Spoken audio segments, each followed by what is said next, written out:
एरवी जाती पुष्पाचे विकसणे, त्याचे नाम दैसे सुकणे. तैसे कर्म मिशेन करणे केले जिही. भगवान सिद्धेश्वराच्या असीम कृपेनं श्री रुक्मिणी पांडुरंगाच्या चरणाजवळ बसून श्री सद्गुरू ज्ञानेश्वर महाराज, श्री जगद्गुरु तुकाराम महाराज, श्री संत एकनाथ महाराज यांच्या चरण सानिध्यामध्ये आपण सर्वजण मिळून महान ग्रंथराज ज्ञानेश्वरीच्या 18व्या अध्यायाच्या 257 ओळीचा आपण विचार करतो आहोत. विषय आहे कर्म.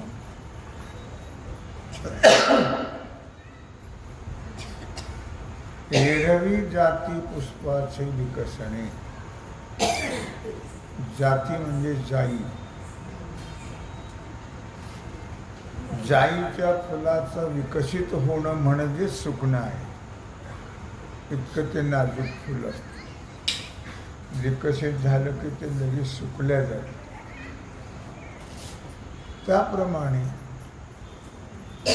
ज्याने मोठ्या कौशल्याने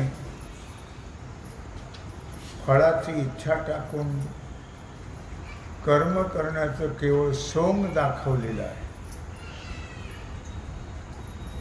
ते फलभोगाच्या दृष्टीने जर विचार केला तर कर्म जणू केलंच नाही असं केलेलं आहे. फळाची इच्छा जर टाकून कर्म केलं, सोंग नाही करायचं, आधी खरोखरच कर्माची इच्छा, फलाची इच्छा टाकून कर्म करायचं आहे. मग त्या दृष्टीने जर विचार केला तर मग ते कर्म न केल्यास जमा आहे ना. दुसरा दृष्टांत दिला. बीजची वरोसी वेचे, तेथ वाढते कुळवाडू खाचे. तैसे फळत्यागी कर्माचे सारिले काम. बीजची वरोसे वेचे, तेथ वाढती कुळवाडी खाचे. पेरण्याचं जे बीज आहे ते जरा, कारण बी हे निवडून ठेवावं लागतं आणि ते जर खाण्याकरता खर्च केलं तर शेतीचा धंदा हा वाढत्या उत्पन्नाचा आहे. शेतीचं उत्पन्न कधीही बुडतं नसतं. तर आम्हाला सवय झाली ती आयतं खायची. पूर्वी असं नव्हतंच कधी. काही झालं की सरकार, काही झालं की सरकार, पाऊस पडला सरकार, नाही पडला सरकार, पूर आला सरकार, पीक गेलं सरकार, पीक आलं मग नाही सरकार. अशी घाणेरडी सवय लावलेली आहे या लोकांनी. आणि शेतकऱ्याला ते आयतं काय. पूर्वी असं नव्हतंच. आमच्या लहानपणात सरकार हा प्रकारच नव्हता. त्यांनाच द्यावा लागायची लेवी. लेवी त्यांना द्यावा लागायची. पण त्यांच्यावर अवलंबून कधी शेतकरी राहिलाच नाही. आणि आता शेतकरी मात्र हा, ते शेतकरी म्हणायचं त्याला नाव आहे फक्त, पण शेतकरी तो राहिलाच नाही. सगळी गोष्ट दुसऱ्यावर अवलंबून असते का, म्हणजे तर फारच अवघड गोष्ट आहे. समजा लक्षात. प्रत्येक गोष्टीला सरकार काय करणार आहे. मूर्खाव, तुम्हाला अक्कल नाही, तुमचंच घेतं आणि तुम्हाला देतं. ते कोणी नांगरावर जाऊन देतात का, नाही. कुठल्या निमित्ताने कारणाने तुमच्याकडून घेत आणि तुम्हालाच देतात. हे आम्हाला कळत, हे कळत का नाही आम्हाला. काय तर आला बरं पाऊस. नाव घेत बिजची बरोबरशी वेची ते वाढलं. तो काहीच नव्हतं आता.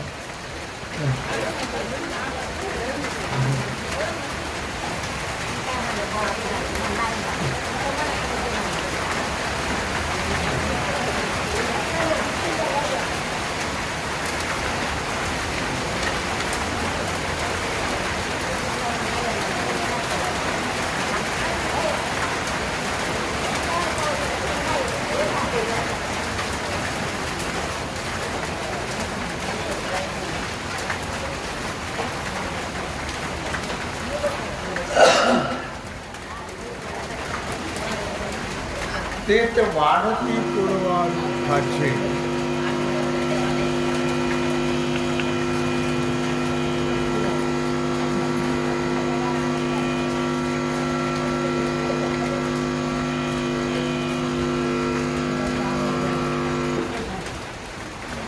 देवी फळ त्यागे कर्माचे सारिले काम.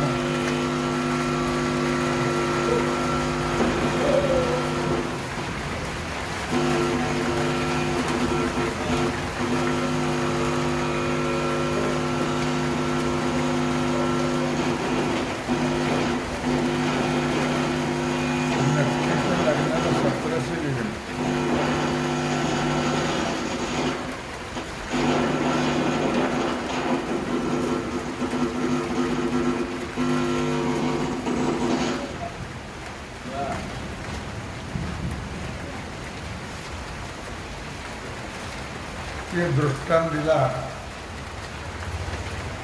पेरायला बी ठेवलं जर खाल्लं तर शेतीचा धंदा वाढता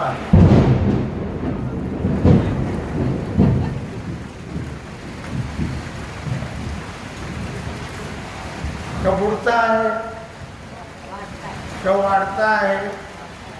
वाढता आहे. एवढी कांदे लावलं केवढं येतं. एक दाणा पेरला की त्याला किती हजारो दाणे येतात.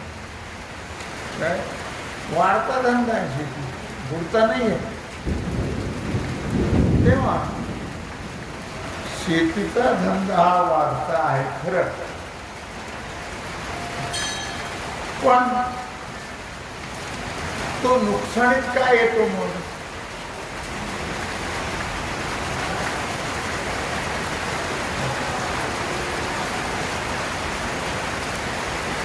वाढता धंदा असताना मग कशाचं तुम्ही कुठल्या शेतकऱ्याला केव्हाही विचारत नाही कसं काय यावर्षी कशाचं काय आलं. मजूर सुद्धा भरलेली, कशाचं काय आलं मजूर सुद्धा भरले. कोणाच्याही तोंडातून असं कधी निघत नाही भरपूर दिलं देवाने, असं कधी निघत नाही. केव्हाही विचारत नाही. मग नुकसानीत काय येतं? वासना कशी फळ काही कळत नाही. त्याप्रमाणे ज्याने फळाचा त्याग केल्यामुळे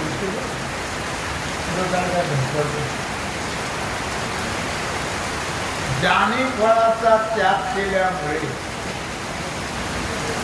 कर्माची पुष्कळ फळ देण्याचे काम संपून टाकले आहे.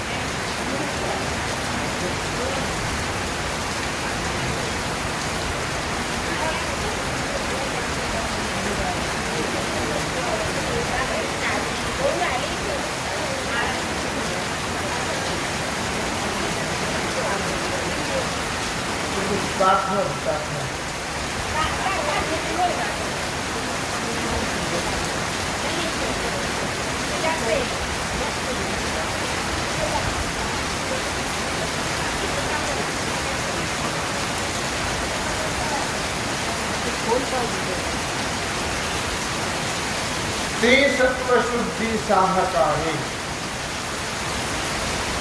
गुरुकृपामृत तुषारे सासिंगलेनी बोधे ओसरे द्वैत दैनी ते सत्वशुद्धीचे साहकारी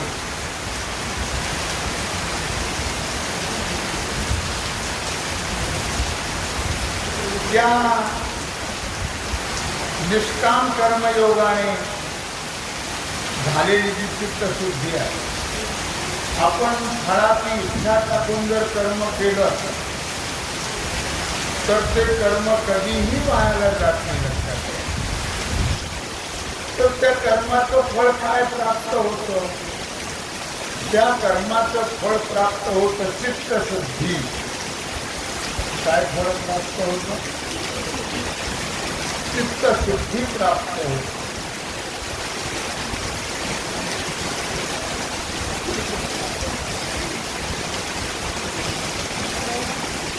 ते वायाला जात नाही. जरी आपण निष्काम भावनेने केलं तरी वायाला जात नाही. सत्राची मोठी एवढी मोठी आहे असं नाही करायचं.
माळीनबाई आले असतील तिथे काही ठरवलं असतं.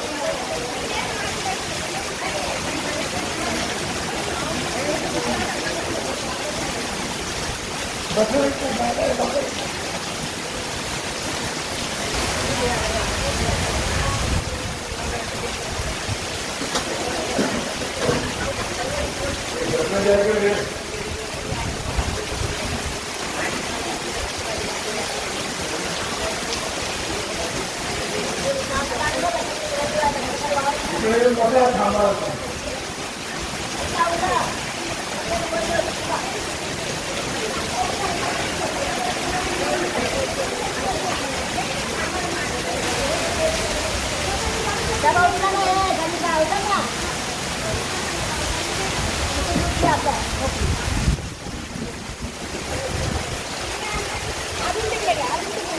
गुरुची उचलते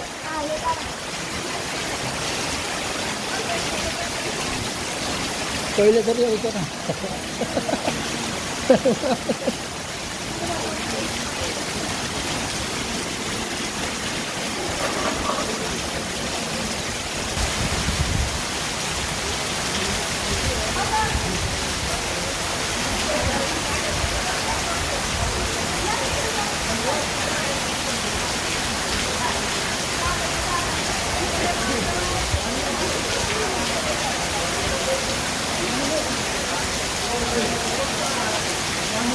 त्याच्यावर गरज नाही.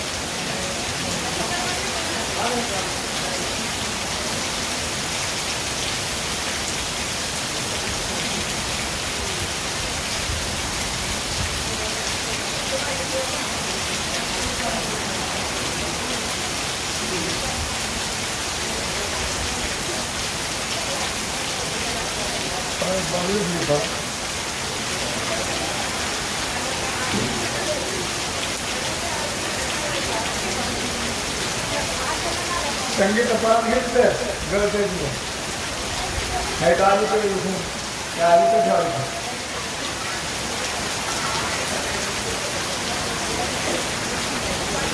ते सत्वशुद्धी साहकारी गुरु कृपामृत तुषारे शासीन नलेनी बोधे ओसरे द्वैत दैन्य ऐकू येतं का? किंवा निष्काम कर्म जे केलेलं आहे ते कधीही वायाला जात नाही. त्या निष्काम कर्माच्या योगाने आणि सद्गुरूच्या कृपेमुळं आपली चित्तशुद्धी होते. चित्तशुद्धी झाल्याचा फार मोठा फायदा आहे. तुकोबाराय असं म्हणतात, चित्तशुद्ध करी शत्रू मित्र होती, व्याघ्रण खाती सर्प तयार. एवढंच झाले का त्याचं नाही. चित्तशुद्ध झालं तर ज्ञान होतं आणि ज्ञानाने मोक्ष प्राप्त. मोक्ष म्हणजे भगवत स्वरूपाची म्हणजे आत्मस्वरूपाची प्राप्ती. शासीन नलेनी बोधे ओसरे द्वैत दैन्य. चित्तशुद्धीवर बोध होतो आणि बोध झाल्यानंतर जीवाच्या ठिकाणी जे दारिद्र्य आहे, द्वैत दैन्य, जे भेदाचं दारिद्र्य आहे ते भेदाचं दारिद्र्य नष्ट होतं. पण भेद हे दारिद्र्य फार मोठं कलंकित आहे. लक्षात, अभेद बोध झाला की मोक्ष मिळतो आणि भेद बोध झाला की नरकाची प्राप्ती. पुन्हा अभेद बोधाला फार महत्व आहे. तो अभेद बोध केवळ चित्तशुद्धीने होतो. शासीन नलेनी बोधे ओसरे द्वैत दैन्य.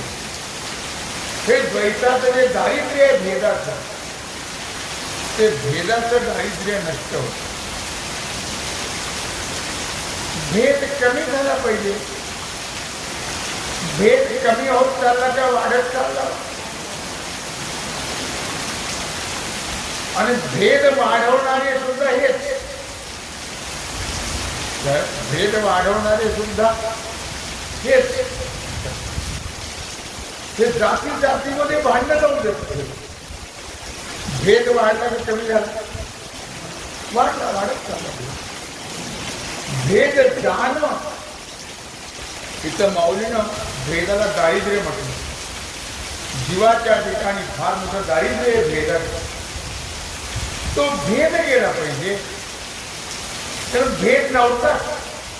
भगवान स्वतः सांगतात, चातुर्वर्ण्यमया सृष्टम गुणकर्म विभागशः. पूर्वकाळामध्ये माणसाच्या दोनच जाती होत्या. जात नाहीच आहे म्हणत, स्त्री आणि पुरुष असे तर म्हणणार जास्तवर लिंग भेदाने. पण तसा जर पाहिलं तर आत्मदृष्टीने जर विचार केला तर भेद हा नाही.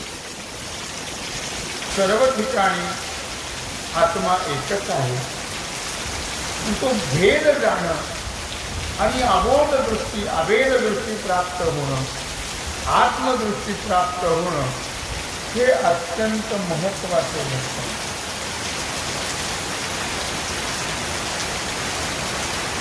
तेव्हा जगदाभासमिसे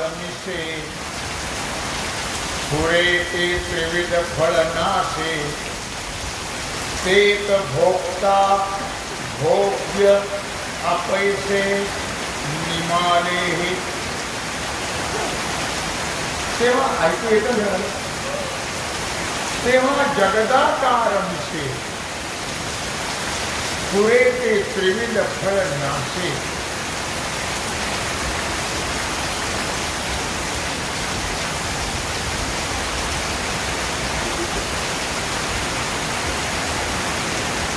एक भोक्ता भोग्य अपैसे निमाले. ज्यावेळी जगदाकार जगदाभास मिसे, हे जगत काय आहे? जगत हे भास आहे. भास सत्य असतो का मिथ्या असतो? आज हा मिथ्या म्हणून जगत हे कसं आहे मिथ्या जगत आहे लक्षात म्हणून म्हटले जाते तेव्हा जगदाभास मिशे या जगदाभासाच्या निमित्ताने जे भासतात ते केवळ मनुष्याने केलेल्या कर्माचं इष्ट फळ आहे. जगत हे जे निर्माण झालं ते मनुष्याच्या कर्मानेच निर्माण झालं म्हणून ते सुद्धा जीवाच्या किंवा मनुष्याच्या कर्माचं फळ आहे. बरं असू दे असल्याचं फळ पण आम्हाला ते मिथ्या आहे असे वाटत की नाही दुर्दैव आहे. जगत आहे मिथ्या आहे की नाही आहे. आपण रोज म्हणतो की जे वारकरी आहेत ते रोज म्हणतात काय म्हणतात रोज लटिका व्यवहार सर्व संसार वाया एरधार हरे विण हरिपात्र मौलिन लटिका व्यवहार सर्व संसार हा सर्व संसार लटका आहे. तुम्ही कशावरून सांगता हा लटका आहे हा मिथ्या आहे हे कशावरून सांगता तुम्ही कशावरून काय सांगायचं उघडं आहे सगळं. अदामेला पणदामेला बाप मसनामेला देखत देखत नातू कंतू तोही पैसा झाला उठा उठा जागा पाठी भय आले मोठे पंढरी वाचवणी दुधा ठावणारी कोठे. कळलं की तुम्हाला मिथ्या कसा आहे. आजोबा गेले पंजोबा गेले काय नेलं त्यांनी काही नाही. वडील गेले काय नेलं काही नाही. आपण जाणार काय नेणार नाही तर काय नेणार हे सुद्धा आम्हाला कळलं. हे काहीच नाही आहे सगळं मिथ्या आहे. मिथ्या म्हणून जर तुम्ही हे संसारात राहिला तर तुम्हाला संसाराची बाधा होणार नाही. मिथ्या आहे आपलं काहीच नाही आहे मिथ्या आहे हे सगळं असं म्हणून हे जर कळलं तर संसाराची बाधा होणार नाही. संसार म्हणजे जन्म मरण संसाराची बाधा होणार नाही म्हणजे जन्म मरणाची बाधा होणार नाही हे लक्षात ठेवा. एक भोक्ता पुरे ते त्रिविध फळ नासे एक भोक्ता भोग्या पैसे निमाले पण अनिष्ट आणि मिश्र या स्वरूपाचं जे फळ आहे ते फळ त्रिविध फळ ज्ञानाने नष्ट होते. इष्ट अनिष्ट आणि मिश्र हे 3 प्रकारचं फळ चित्त शुद्धी झाल्यावर निष्काम कर्म केल्यावर चित्त शुद्ध झाल्यावर त्यानंतर ज्ञान झाल्यावर हे त्रिविध फळ नष्ट राहत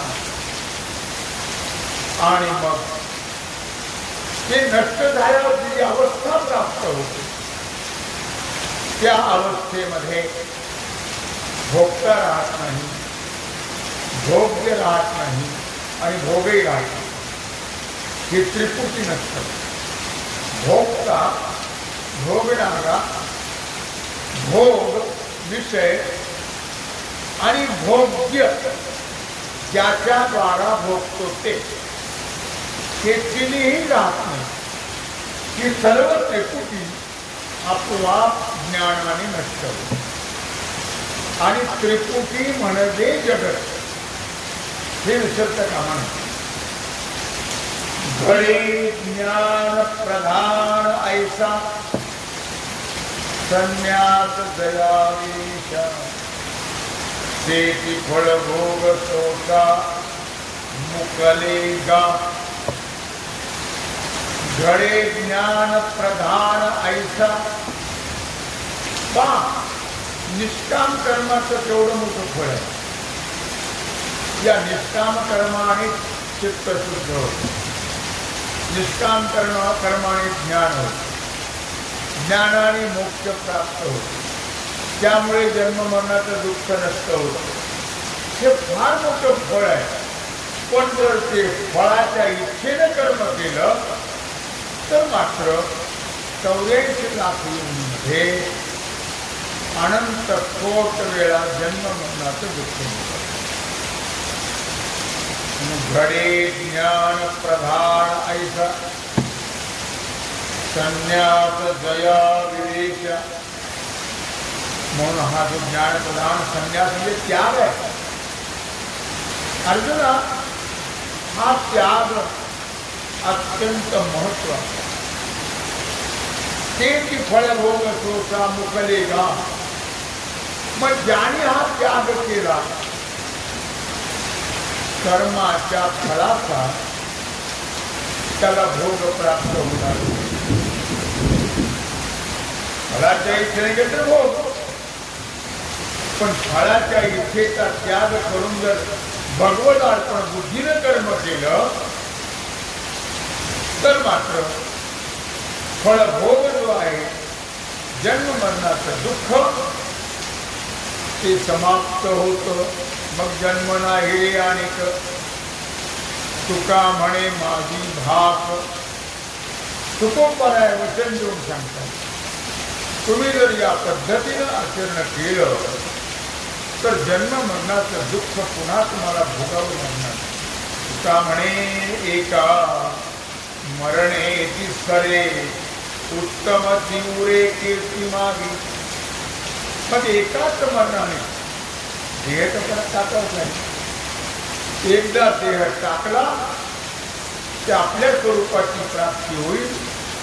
पुन्हा जन्म मरणाचं दुःख भोगावं लागणार नाही.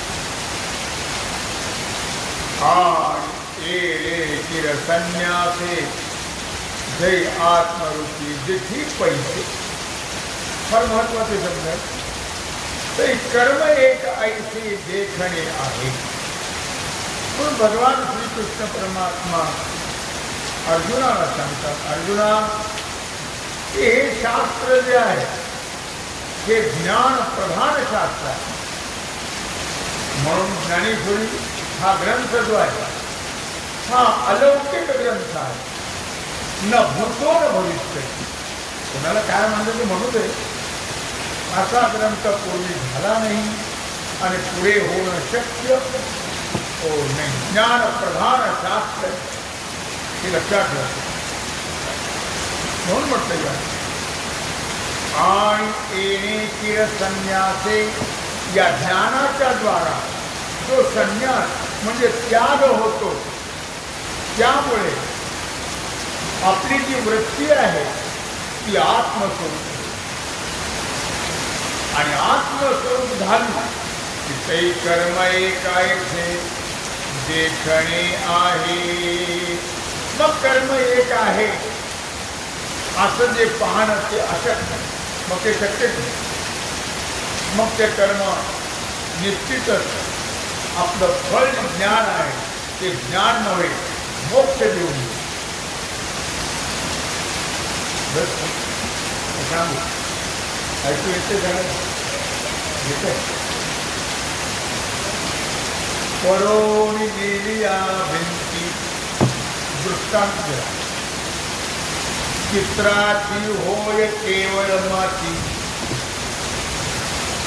का पाहणे या गाती अंधारे गुळे. पळून गेली या भिंती. आपण पहा पंचमी नागपंचमीला चित्र काढतात, तेव्हाही माणसं भिंतीवर चित्र काढतात. ते चित्राला आधार कोणाचा आहे? भिंतीचा आहे. भिंत पडून गेली की चित्राची होय माती. मग चित्रही राहत नाही. भिंत पडल्यानंतर. किंवा दुसरा दृष्टांत देतो. पाहल्या रात्री अंधारे उभे. मग एकदा का सूर्योदय झाला की अंधार कुठं लपतो कुणाच ठेवतो. एवढा मोठा हा एवढा मोठा त्रैलोक्याचा अंधार आहे, काळा पुष्ट. तो सूर्योदय झाल्यानंतर कुठल्या गुहेत जाऊन लपतो कुणाच ठेवतो. म्हणजे अंधार राहत नाही.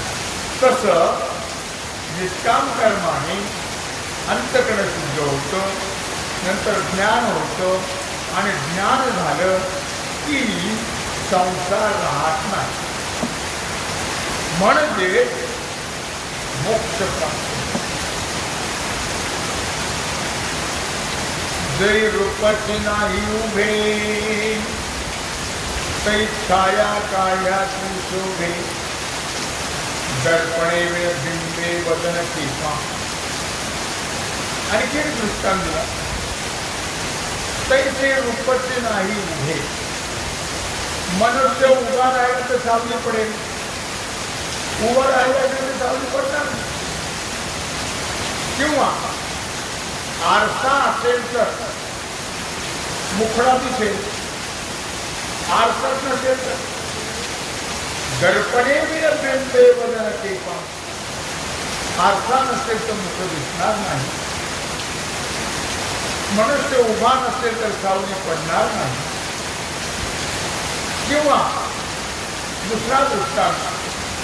विचलल्या निद्रेचा ठाव, कैसा स्वप्नाशी प्रस्ताव. मनुष्य जागा झाला की स्वप्न काय मंदिर त्याच्याने पडतो नाही.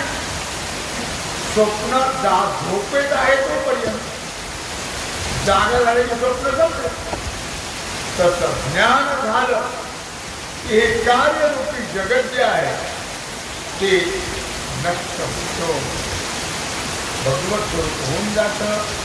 असा प्रकार भगवान या ठिकाणी अर्जुनाला शंका आहे. आपल्याला पुन्हा भजन करायचं आहे, तेव्हा झाली सेवा भगवत चरणी समर्पित करून राहिला जो सेवेचा भाग आहे तो उद्या. कुंडली वरदा.